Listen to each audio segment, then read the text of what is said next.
Muy buenos días a todos nuestros actores productivos que ya se conectan a este programa de entrevistas de Actores Productivos TV. Muchísimas gracias por la confianza brindada todos los días de la semana. Muchas gracias por esos comentarios, esos likes, por compartir cada una de las informaciones que nosotros a diario estamos subiendo. Les recordamos que pueden también visitar nuestro sitio web www.actoresproductivos.com y nuestro correo electrónico info@actoresproductivos.com. El 24 de febrero empezó la guerra entre Rusia y Ucrania, un conflicto que, acorde a cifras de las Naciones Unidas, hasta el 7 de marzo reportaba 474 muertes y más de 2 millones de desplazados. Una situación realmente dolorosa de ver y aún más desgarradora para quienes la sufren en carne propia. Ante esta realidad, nos solidarizamos con las víctimas y nos unimos al llamado a la paz. La guerra no solo genera dolor y pérdidas irreparables, también rompe relaciones entre países hermanos y genera una crisis expansiva a nivel mundial en términos sociales y económicos. ¿Qué efectos tiene la guerra entre Rusia y Ucrania para el Ecuador y la provisión de insumos agrícolas? El tema que revisaremos hoy con el ingeniero Juan González. Él es director ejecutivo de APSA, que es la Asociación de la Industria de Protección de Cultivos y Salud Animal, que agrupa a 38 empresas ecuatorianas importadoras y comercializadoras de insumos agrícolas. Ingeniero González, buenos días y bienvenido. Muy buenos días a usted. Gracias por la oportunidad de llegar a su público objetivo. Muy amable. Ingeniero González, para entrar en contexto, ¿qué productos o insumos importan desde Rusia o Ucrania y en qué cantidades? Bueno, definitivamente de Rusia, fertilizantes. Y para tener una idea clara y entrar en contexto, Rusia representa casi el 40% de la provisión de este tipo de insumos a nivel mundial. Como Ecuador, como país, nosotros la participación de las importaciones procedentes de Rusia a Ucrania podríamos más o menos aproximarla al 40% del abastecimiento como país en Ecuador. O sea, ya cuando usted habla del 40% que viene procedencia de Rusia, imagínese la afectación en lo que tiene que ver de proveer de urea importada procedente de un país que está en guerra en este momento.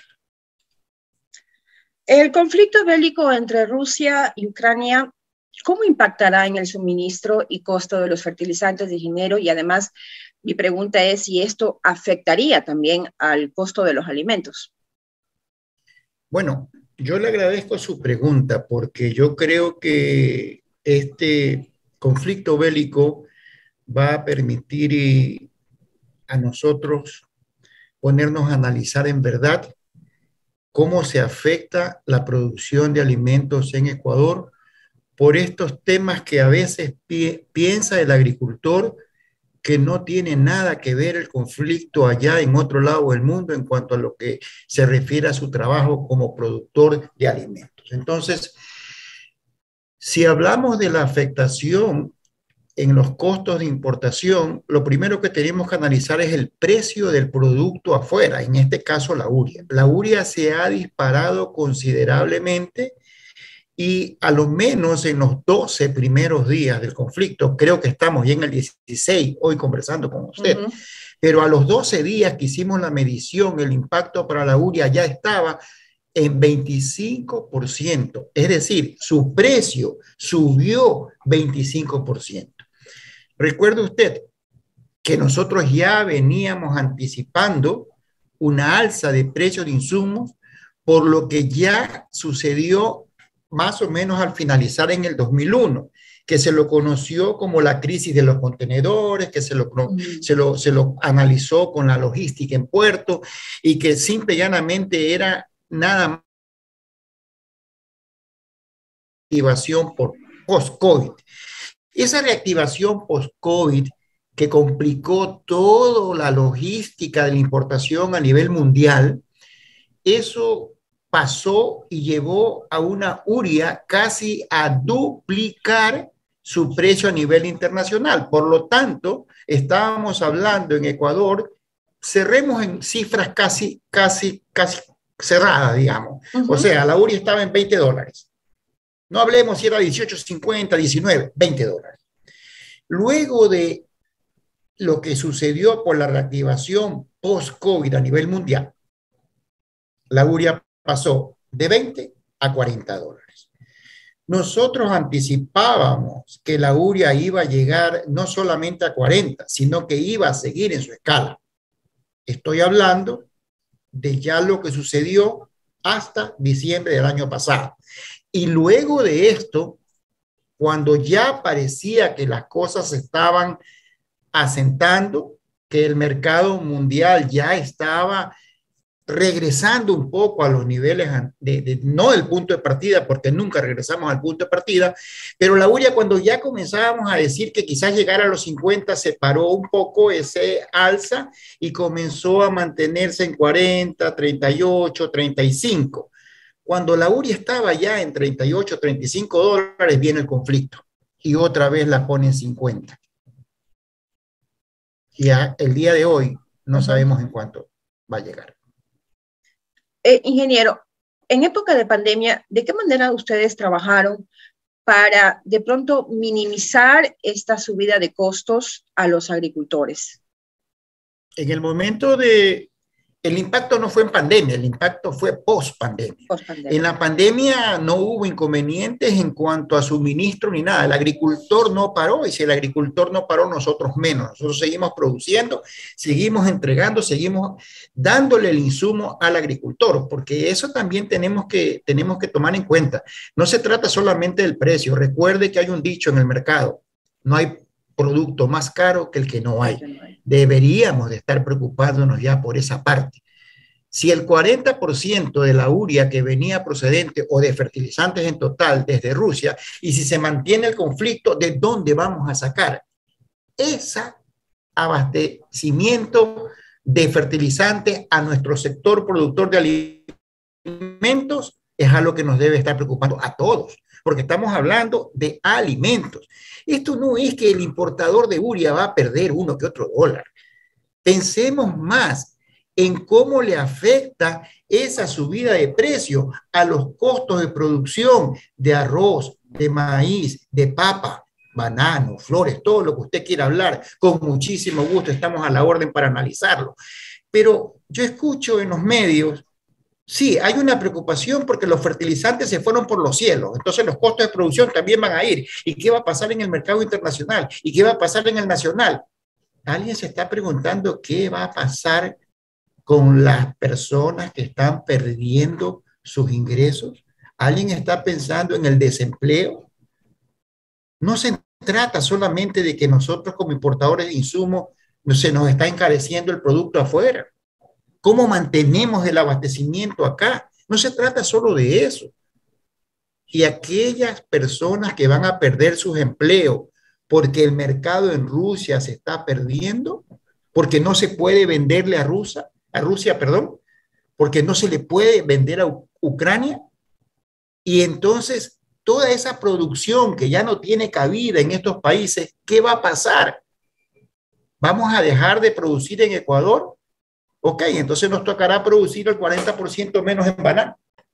Solo por coger un ejemplo, una cadena productiva que está clarísima en sus cifras y que ya los integrantes de la cadena lo han mencionado, tanto productores como agroexportadores. Así que esas cifras las conoce todo el mundo.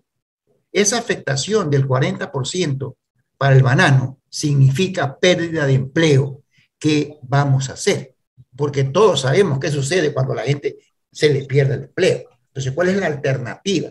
Debería de preocuparse el país de qué vamos a hacer para enfrentar esta crisis, producto de la guerra, ¿no? Puntual.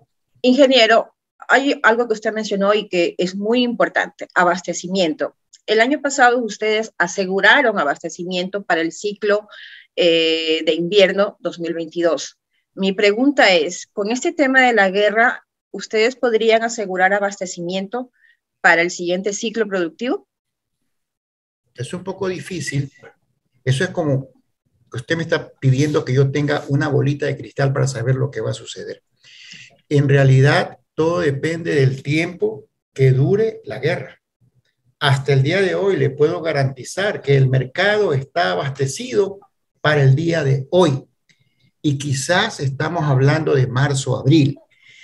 Pero recuerde usted, no estamos hablando de una urea que estaba presupuestada su importación, que ya estaba proyectada, que incluso ya se había pactado en ciertos casos los precios para poder importar. No hay urea. Perdimos ese 40% de fertilizantes procedentes de Rusia y Ucrania. Perdimos el puerto para poder exportar. Y no solamente eso, la posibilidad de que urea ya de Rusia, como Rusia no va a sacar, entonces no va a exportar. Eso de ahí no me permite decirle a usted, porque usted me está hablando de la próxima siembra. No me está hablando de este fin de mes, sino de la próxima siembra. Lo que sí le puedo decir es que las empresas proveedoras de insumos están buscando crédito para poder garantizar el abastecimiento en el mercado nacional. Pero no es lo mismo cuando usted está invirtiendo X dinero y cuando un conflicto bélico a nivel internacional, el producto le sube ya a 2X, es decir, es el doble de inversión. Ese esfuerzo es lo que nosotros dijimos, lo vamos a hacer, nos comprometemos a hacerlo, pero hablábamos de la post-pandemia, hablábamos ya del pasado, hoy es el pasado, pero adicional a eso, siguió subiendo y encareciéndose. O sea, ahora hay que sacar otra vez crédito para comprar un producto que quiero dejarlo claro. No hay crédito a nivel internacional en este momento para fertilizantes. ¿Y sabe qué? Ni siquiera es pago de contado, es pague antes, porque se escaseó precisamente por lo que estamos hablando. El mundo tiene problemas en abastecer de insumos agrícolas. Por lo tanto, las empresas que están en este negocio tienen que hacer un esfuerzo adicional para poder mantener el stock que necesita el agricultor para poder producir alimentos. Yo he insistido mucho en los últimos años, no nos mire como proveedor de insumos, mírenos como parte de la cadena que produce alimentos en Ecuador. Eso somos en verdad. Ingeniero, ¿y tienen alguna propuesta como sector para tratar de minimizar estos impactos en el sector productivo? La respuesta a esa pregunta, yo se la puedo a usted dividir en partes, porque no solamente, no es solo qué tiene que hacer el sector, porque no estamos solos, porque somos algunos actores en el tema. Entonces, definitivamente, algo tendrá que hacer el productor, algo tendrá que hacer el proveedor de insumos, ahí estamos nosotros. ¿Qué tiene que hacer en realidad la agroindustria? ¿Ya? ¿Y qué puede hacer el Estado? No sé cuál de las cosas quiere tratar primero, pero, por ejemplo, productores. El productor agrícola, olvidémonos si es banano, si es maíz, si es papa, si es arroz. Tiene que preocuparse. Optimización del uso de insumos importados. Es algo caro ya. Y tiene que optimizar su uso. Uso de técnicas agroecológicas para el manejo del cultivo. Hay que ser mucho más técnico ahora, porque es mucho más caro producir el alimento. Y como productores, compras asociativas de insumos para que logren precios de mayoristas. Compras al por mayor, bajan el precio de compra e indiscutiblemente pueden paliar un poco ese impacto. ¿Qué pueden hacer los proveedores de insumos? Compras anticipadas de insumos antes que los precios suban más. Eso estamos haciendo. Nuevas formulaciones de fertilizantes más económicos. Eso ya lo hicimos. Ya registramos productos y ya estamos llegando en el mercado. Paquetes tecnológicos completos a precios con descuentos para compras al contado. Están en el mercado. Son los kits que están ofreciendo las empresas en los puntos de venta. Se acerca el agricultor y encuentra un paquete tecnológico ya a un precio por compra de contado con descuento. Eso es como proveedores de insumos. La agroindustria tiene que comenzar a verse el productor con alianzas estratégicas, el comprador y el productor de campo, el intermediario y el productor de campo, el que compra la cosecha. Tiene que haber negocios que sean inclusivos, con pequeños proveedores especialmente, que contemplen paquetes tecnológicos con financiamiento y precios económicamente convenientes para poder comprometerse a una absorción de cosecha. Si no existen alianzas estratégicas entre el proveedor de campo, o sea, el agricultor, y el industrial que procesa esos alimentos, la cosa se va a poner mucho más difícil de que lo que podría ponerse. Y siguiendo en la línea de su pregunta, siguiendo en esa misma línea, ¿qué puede hacer el Estado? Capacitar a los productores, darles una mayor capacitación. Autorización expedita de mezclas de fertilizantes en compras de oportunidad. Hay un proceso de registro de mezclas que el Estado tiene que autorizarlo, que nos apoye para poder lograrlo y agilizar ese proceso. Lo que siempre hemos pedido, crédito del 1% en compras de insumos.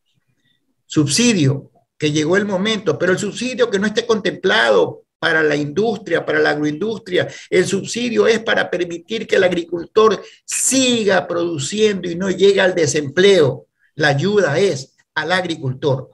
Eliminación del ISD, que se lo hemos pedido desde que se sentó este gobierno, y la focalización de los subsidios. Eso es en realidad lo que estamos proponiendo y lo que se está buscando. Nosotros ya arrancamos en todo lo que nos correspondía a nosotros en este tema. Ingeniero, antes de finalizar, una reflexión. ¿Este problema de la guerra significaría que habrá de pronto mayores costos para los agricultores?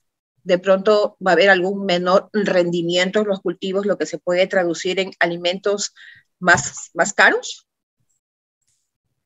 Sí, definitivamente la escasez producida por el conflicto, lógicamente la escasez de insumos y el encarecimiento de insumos a nivel internacional va a encarecer los costos de producción acá. Si usted me pregunta, por ejemplo, el encarecimiento en la producción de arroz, lo tenemos calculado, estamos hablando de ya hoy por hoy en casi los $500 por hectárea para el caso del arroz y algo parecido para el caso del maíz. Lo mismo podríamos hablar en el caso de banano, $1,490 por hectárea al año, y así le podía yo presentar cifras del encarecimiento en la producción de alimentos. O sea, el impacto es innegable y buscar cómo paliar el impacto es una tarea de todos. Debe haber alianzas estratégicas y no le hablo solamente de la alianza estratégica pública-privada. No, estoy hablando de alianza interna entre cadenas. O sea, ya el agricultor tiene que sentarse y el agroindustrial tiene que ir con ese agricultor hombro a hombro. Es el momento de que todos pongamos el hombro. Ese es el mensaje. Ya no podemos seguir tratando de abastecer a nuestra agroindustria con producto importado. O sea, debemos de estar al lado del agricultor en estos momentos difíciles.